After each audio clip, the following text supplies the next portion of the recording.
There are lots of people who are ashamed to talk about their own defilements, but who feel no shame at talking about the defilements of others.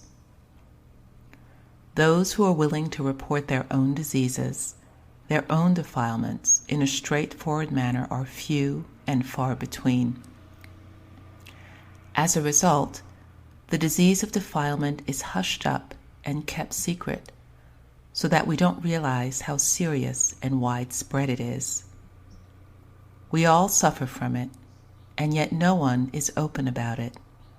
No one is really interested in diagnosing his or her own defilements. We have to find a skillful approach if we hope to wipe out this disease, and we have to be open about it, admitting our defilements from the grossest to the most subtle levels, dissecting them down to their minutest details. Only then will we gain from our practice. If we look at ourselves in a superficial way, we may feel that we're already fine just as we are, already know all we need to know. But then, when the defilements let loose with full force as anger or delusion, we pretend that nothing is wrong. And in this way, the defilements become a hidden disease, hard to catch hold of and hard to diagnose. We have to be strong in fighting off defilements, cravings, and delusions of every sort. We have to test our strength against them and bring them under our power.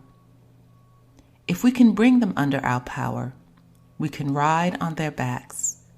If we can't, they'll have to ride on our backs, making us do their work, pulling us around by the nose, making us want, wearing us out in all sorts of ways.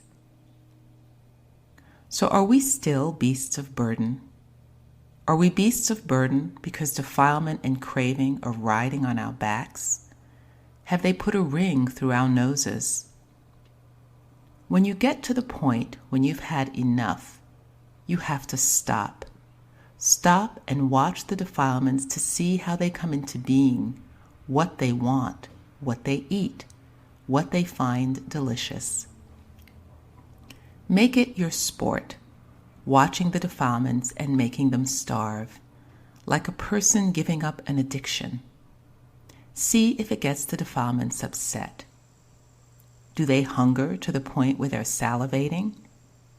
Then don't let them eat. No matter what, don't let them eat what they're addicted to. After all, there are plenty of other things to eat. You have to be hard on them, hard on yourself, like this. Hungry? Go ahead and be hungry. You're going to die? Fine, go ahead and die. If you can take this attitude, you'll be able to win out over all sorts of addictions, all sorts of defilements, because you're not pandering to desire. You're not nourishing the desire that exists for the sake of finding flavor in physical things. It's time you stopped, time you gave up feeding these things. If they're going to waste away and die, let them die. After all, why should you keep them fat and well fed? No matter what, you have to keep putting the heat on your cravings and defilements until they wither and waste away. Don't let them raise their heads. Keep them under your thumb. This is the sort of straightforward practice you have to follow. If you have endurance, if you put up a persistent fight until they're all burned away, then there's no other victory that can come anywhere near. No other victory that's anywhere near a match for victory over the cravings and defilements of your own heart. This is why the Buddha taught us to put the heat on the defilements in all of our activities, sitting, standing, walking, and lying down. If you don't do this, they'll burn us in all of our activities. If you consider things carefully, you'll see that the Buddha's teachings are all exactly right, both in how they tell us to examine the diseases of defilement and how they tell us to let go, destroy, and extinguish defilement. All the steps are there, so we needn't go study anywhere else. Every point in his doctrine and discipline shows us the way, so we needn't wonder how we can go about examining and doing away with these diseases. This becomes mysterious and hard to know only if you study his teachings without making reference to doing away with your own defilements. People don't like to talk about their own defilements, so they end up completely ignorant. They grow old and die without knowing a thing about their defilements at all.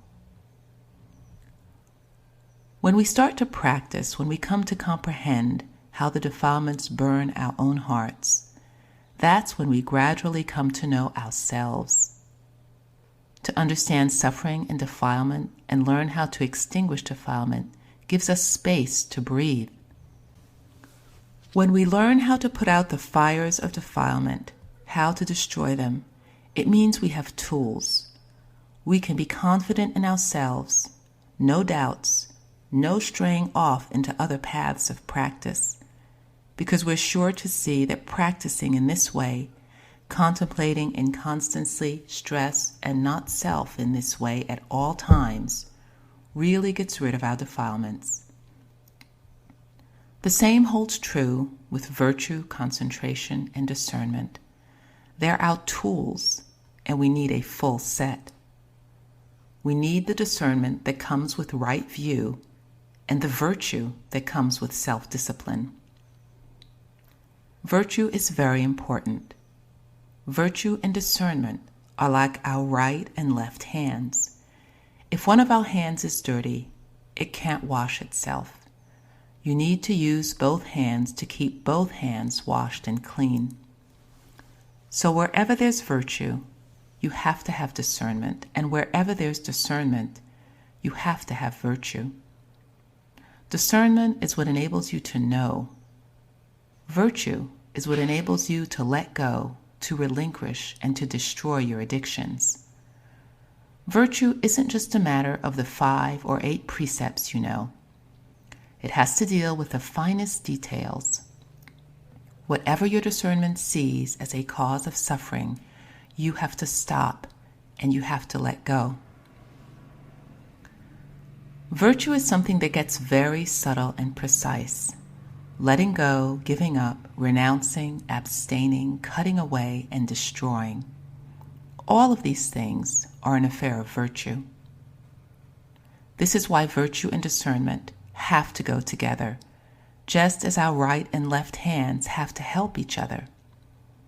They help each other wash away defilement, and that's when the mind can become centered and bright. These things show their benefits right at the mind. If we don't have these tools, it's as if we had no hands or feet. We wouldn't be able to get anywhere at all. We have to use our tools, virtue and discernment, to destroy defilement, and that's when our minds will benefit. This is why the Buddha taught us to keep training in virtue, concentration, and discernment. We have to keep fit in training these things. If we don't keep up the training as we should, our tools for extinguishing suffering and defilement won't be sharp, won't be of much use. They won't be a match for the defilements. The defilements have monstrous powers for burning the mind in the twinkling of an eye. Say that the mind is quiet and neutral. The slightest sensory contact can set things burning in an instant by making us pleased or displeased. Why? Sensory contact is our measuring stick for seeing how firm or weak our mindfulness is. Most of the time, it stirs things up. As soon as there's contact by way of the ear or eye, the defilements are very quick. When this is the case, how can we keep things under control? How are we going to gain control over our eyes? How are we going to gain control over our ears, nose, tongue, and body, and mind? How can we get mindfulness and discernment in charge of these things? This is a matter of practice, pure and simple, our own affair, something by which we can test ourselves to see why defilements flare up so quickly when sensory contact takes place. Say, for instance, that we hear a person criticizing someone else. We can listen and not get upset. But say that the thought occurs to us, she's actually criticizing me. As soon as we conjure up this me, we're immediately angry and displeased. If we concoct very much of this me, we can get very angry. Just this fact alone should enable us to observe that as soon as our self gets involved, we suffer immediately. This is how it happens. If no sense of self comes out to get involved, we can remain calm and indifferent. When they criticize other people, we can stay indifferent. But as soon as we conclude that they're criticizing us, our self appears and immediately gets involved, and we immediately burn with defilements. Why? You have to pay close attention to this. As soon as your self arises, suffering arises in the very same instant.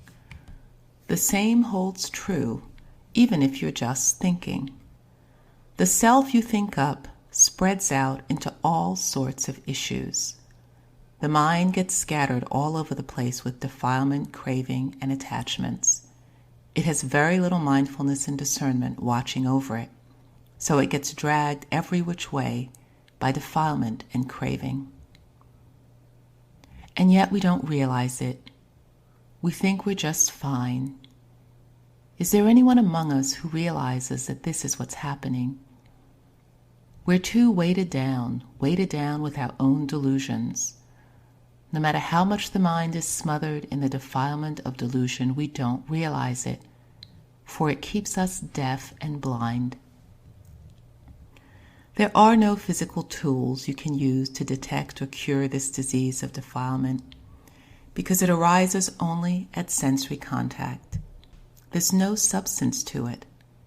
It's like a match in a matchbox. As long as the match doesn't come into contact with the friction strip on the side of the box, it won't give rise to fire. But as soon as we strike it against the side of the box, it bursts into flame. If it goes out right then, all that gets burned is the match head. If it doesn't stop at the match head, it'll burn the matchstick. And if it doesn't stop with the matchstick and meets up with anything flammable, it can grow into an enormous fire. When defilement arises in the mind, it starts from the slightest contact. If we can be quick to put it out right there, it's like striking a match that flares up for just an instant and then dies down right in the match head. The defilement disbands right there. But if we don't put it out the instant it arises and let it start concocting issues, it's like pouring fuel into a fire. We have to observe the diseases of defilement in our own minds to see what their symptoms are and why they are so quick to flare up. They can't stand to be disturbed. The minute you disturb them, they flare up into flame. When this is the case, what can we do to prepare ourselves beforehand? How can we stock up on mindfulness before sensory contact strikes? The way to stock up is to practice meditation as when we keep the breath in mind. This is what gets our mindfulness prepared so that we can keep ahead of defilement, so that we can keep it from arising as long as we have our theme of meditation as an inner shelter for the mind. The mind's outer shelter is the body, which is composed of physical elements. But its inner shelter is the theme of meditation we use to train its mindfulness to be focused and aware. Whatever theme we use is the inner shelter for the mind that keeps it from wandering around concocting thoughts and imaginings. This is why we need a theme of meditation. Don't let the mind chase after its preoccupations the way ordinary people who don't meditate do. Once we have a meditation theme to catch this monkey of a mind so that it becomes less and less willful day by day, it'll gradually calm down until it can stand firm for long or short periods, depending on how much we train and observe ourselves. Now, as for how we do breath meditation, the texts say to breathe in long and out long, heavy or light, and then to breathe in short and out short, again, heavy or light. Those are the first steps of the training. After that, we don't have to focus on the length of the in-breath or out-breath. Instead, we simply gather our awareness at any one point of the breath and keep this up until the mind settles down and is still. When the mind is still, you then focus on the stillness of the mind at the same time that you're aware of the breath. At this point, you don't focus directly on the breath. You focus on the mind that's still and at normalcy. You focus continuously on the normalcy of the mind at the same time that you're aware of the breath coming in and out, without actually focusing on the breath. You simply stay with the mind, but you watch it with each in and out breath. Usually, when you're doing physical work and your mind is at normalcy, you can know what you're doing. So why can't you be aware of the breath? After all, it's part of the body. Now, some of you are new at this, which is why you don't know how you can focus on the mind at normalcy with each in and out breath without focusing directly on the breath itself. What we're doing here is practicing how to be aware of the body and mind, pure and simple, in and of themselves. Start out by focusing on the breath for about 5, 10, or 20 minutes. Breathe in long and out long, or in short and out short. At the same time, notice the stages and how the mind feels, how it begins to settle down when you have mindfulness watching over the breath. You've got to make a point of observing this because usually you breathe out of habit with your attention far away. You don't focus on the breath, you're not really aware of it. This leads you to think that it's hard to stay focused here, but actually it's quite easy. After all, the breath comes in and out on its own by its very nature. There's nothing at all difficult about breathing. It's not like other themes of meditation. For instance, if you're going to practice recollection of the Buddha or Bhutto, you have to keep on repeating Bhutto, Bhutto, Bhutto. Actually, if you want, you can repeat Bhutto in the mind with each in and out breath, but only in the very beginning stages. You repeat Bhutto to keep the mind from concocting thoughts about other things. Simply by keeping up this repetition, you can weaken the mind's tendency to stray, for the mind can take on only one object at a time. This is something you have to observe. The repetition is to prevent the mind from thinking up thoughts and clamoring after them. After you've kept up the repetition and you don't have to count the number of times, the mind will settle down to be aware of the breath with each in and out breath. It will begin to be still, neutral, at normalcy. This is when you focus on the mind instead of the breath. Let go of the breath and focus on the mind, but still be aware of the breath on the side. You don't have to make note of how long or short the breath is. Make note of the mind that stays at normalcy with each in and out breath. Remember this carefully so that you can put it into practice. Now the posture. For focusing on the breath, sitting is a better posture than standing, walking, or lying down, because the sensations that come with the other postures often overcome the sensations of the breath. Walking jolts the body around too much. Standing for a long time can make you tired, and if the mind settles down when you're lying down, you tend to fall asleep. With sitting, it's possible to stay in one position and keep the mind firmly settled for a long period of time. You can observe the subtleties of the breath and mind naturally and automatically. Here, I'd like to condense the steps of breath meditation to show how all 4 of the tetrads mentioned in the texts can be practiced at once. In other words, is it possible to focus on the body, feelings, the mind, and the Dhamma all in one sitting? This is an important question for all of us. You could, if you wanted to, precisely follow all the steps in the texts so as to develop strong powers of mental absorption, jhana, but it takes a lot of time. It's not necessarily appropriate for those of us who are old and only have a little time left. What we need is a way of gathering our awareness at the breath long enough to make the mind firm, and then go straight to examining how all fabrications are inconstant, stressful, and not self, so that we can see the truth of all fabrications with each in and out breath. If you can keep at this continually without break, your mindfulness will become firm and snug enough to give rise to the discernment that will enable you to gain clear knowledge and vision. So what follows is a guide to the steps in practicing a condensed form of breath meditation. Give them a try until you find they give rise to knowledge of your own within you. You're sure to give rise to knowledge of your very own. The first thing when you're going to meditate on the breath is to sit straight and keep your mindfulness firm. Breathe in, breathe out. Make the breath feel open and at ease. Don't tense your hands, your feet, or any of your joints at all.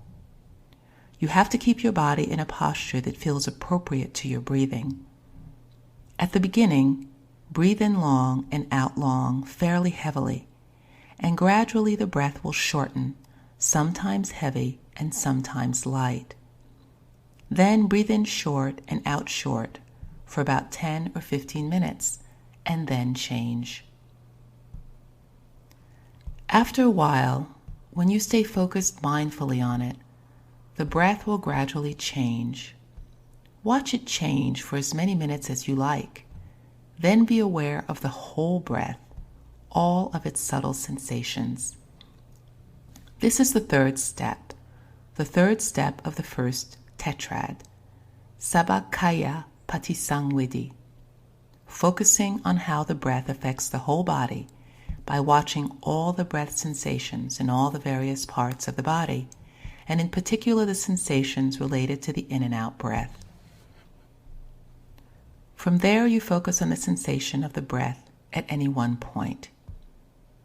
When you do this correctly for a fairly long while, the body, the breath, will gradually grow still. The mind will grow still. In other words, the breath grows still together with the awareness of the breath. When the subtleties of the breath grow still at the same time that your undistracted awareness settles down, the breath grows even more still. All the sensations in the body gradually grow more and more still. This is the fourth step, the stilling of bodily fabrication. As soon as this happens, you begin to be aware of the feelings that arise with the stilling of the body and mind. Whether they are feelings of pleasure or rapture or whatever, they appear clearly enough for you to contemplate them. Now the stages through which you have already passed, watching the breath come in and out, long or short, should be enough to make you realize that even though you may not have focused on the idea, the breath is inconstant. It's continually changing from in long and out long to in short and out short, and from heavy to light, and so forth. This should enable you to read the breath and to understand that there's nothing constant to it at all. It changes on its own from one moment to the next. Once you have realized the inconstancy of the body, in other words, of the breath, you'll be able to see the subtle sensations of pleasure and pain in the realm of feeling. So now you watch feelings right there in the same place where you've been focusing on the breath. Even though they are feelings that arise from the stillness of the body and mind, they're nevertheless inconstant even in that stillness. They can change.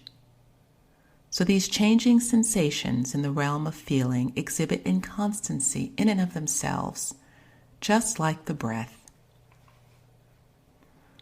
When you see the change in the body, change in feelings, and change in the mind, this is called seeing the Dhamma, seeing inconstancy. You have to understand this correctly. Practicing the first tetrad of breath meditation contains all 4 tetrads of breath meditation. In other words, you see the inconstancy of the body and then contemplate feeling. You see the inconstancy of feeling and then contemplate the mind. The mind, too, is inconstant. This inconstancy of the mind is the Dhamma. To see the Dhamma is to see this inconstancy. When you see the true nature of all inconstant things, then keep track of that inconstancy at all times with every in and out breath. Keep this up in all of your activities and see what happens next. What happens next is dispassion, letting go. This is something you have to know for yourself. This is what condensed breath meditation is like. I call it condensed because it contains all of the steps at once. You don't have to do one step at a time. Simply focus at one point, the body, and you'll see the inconstancy of the body. When you see the inconstancy of the body, you'll have to see feeling, and feeling will have to show its inconstancy also. The mind's sensitivity to feeling, or its thoughts and imaginings, is also inconstant. All of these things keep on changing, and this is how you know inconstancy. If you can become skilled at looking and knowing in this way, you'll be struck with the inconstancy, stress, and not self of yourself, and you'll meet with the genuine Dhamma. The Dhamma that's constantly changing, like a burning fire, burning with inconstancy, stress, and not self, is the Dhamma of the impermanence of all fabrications. But further in the mind, or in the property of consciousness, is something special, beyond the reach of any kind of fire. There's no suffering or stress of any kind at all. This thing that lies inside, you could say that it lies within the mind, but it really isn't in the mind. It's simply that the contact is there at the mind. There's no way you can really describe it. Only the extinguishing of all defilement will lead you to know it for yourself. This something special within exists by its very nature, but defilements have surrounded it on all sides. All these counterfeit things, the defilements, keep getting in the way and take possession of everything, so that this special nature remains imprisoned inside at all times. Actually, there's nothing in the dimension of time that can be compared with it. There's nothing by which you can label it, but it's something that you can pierce through to see, by piercing through defilement, craving, and attachment into the state of the mind that's pure, bright, and silent. This is the only thing that's important. But it doesn't have only one level. There are many levels, from the outer bark to the inner bark, and on to the sapwood before you reach the heartwood. The genuine Dhamma is like the heartwood, but there's a lot to the mind that isn't heartwood. The roots, the branches, and leaves of the tree are more than many, but there's only a little heartwood. The parts that aren't heartwood will gradually decay and disintegrate, but the heartwood doesn't decay. That's one kind of comparison we can make. It's like a tree that dies standing. The leaves fall away, the branches rot away, the bark and sapwood rot away, leaving nothing but the true heartwood. That's one comparison we can make with this thing we call deathless, this property that has no birth, no death, no changing. We can also call it nibbana, or the unfabricated. It's all the same thing. Now then, isn't this something worth trying to break through to see?